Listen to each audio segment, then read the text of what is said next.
बयान आया है, क्या कहना चाहिए आपको? देखिए, सतीश महाना जी ने जो कहा है वह यथार्थ सत्य कहा है, शास्त्र सम्मत बात कही है कि सत्य धर्म पूर्वक जो है पारिश्रमिक कमाई का अंश दान भगवान के सेवा में लगाने से व्यक्ति का कल्याण होता है।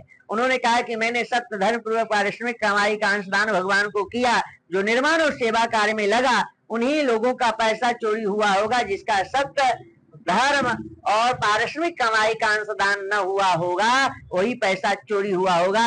लेकिन हमारे यहाँ ऐसे ऐसे संत महापुरुष हुए, उसके सामने अगर कोई व्यक्ति दान देने के लिए आता था तो वह संत महापुरुष जो है उसके ललाट ही देख करके वह जान जाते थे कि इसका पैसा सत्य धर्म पूर्वक पारिश्रमिक कमाई का है या नहीं है। अगर सत्य धर्म पूर्वक पारिश्रमिक कमाई का रहता था तभी दान स्वीकार करते थे। तो उन्होंने शास्त्रीय पक्ष बोला है, वह स्वीकार योग्य है, मैं उनके इन विचारों से सहमत हूँ और समर्थन करता हूँ। लेकिन सब व्यक्ति इस विषय को स्वीकार नहीं कर सकता है। जिसको शास्त्र का ज्ञान न होगा वह इस विषय को, इनके वक्तव्य को स्वीकार नहीं करेगा। एक पक्ष स्वीकार करने योग्य है, लेकिन सभी की भावना है, सभी की विचारधारा है, तो उनके विचारधारा कहीं न कहीं इनके वक्तव्य से प्रभावित होगा। इनके वक्तव्य से कहीं न कहीं उनके आस्था, उनके विश्वास पर ठेस पहुंचेगा।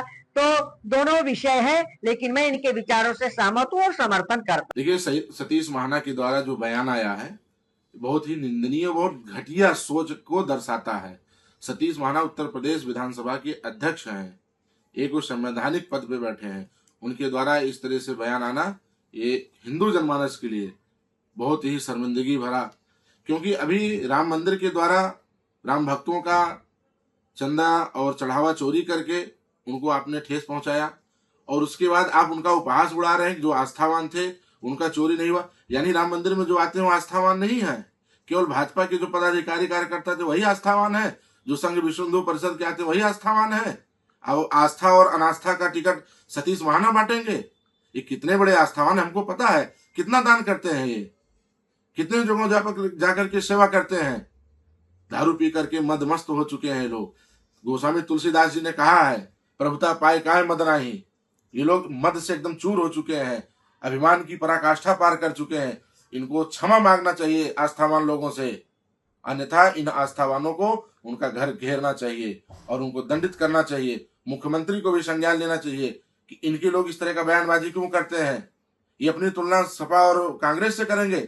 सपा कांग्रेस के लोग तो गंदे है ही हैं, वो तो हिंदू धर्म के खिलाफ बोलते ही रहते हैं, जहर उगलते ही रहते हैं। आप हिंदुओं के ठेकेदार हैं, आपकी पार्टी के लोग ऐसे कैसे बोल देंगे? कभी संजय निषाद बोल देगा, कभी कोई बोल देगा, कभी अयोध्या में वजू कराओगे, कभी कुछ कराओगे, ऐसे कैसे चलेगा? बिल्कुल बर्दाश्त नहीं होगा। इसके भी खिलाफ अगर कार्रवाई नहीं हुई तो जन आंदोलन होगा।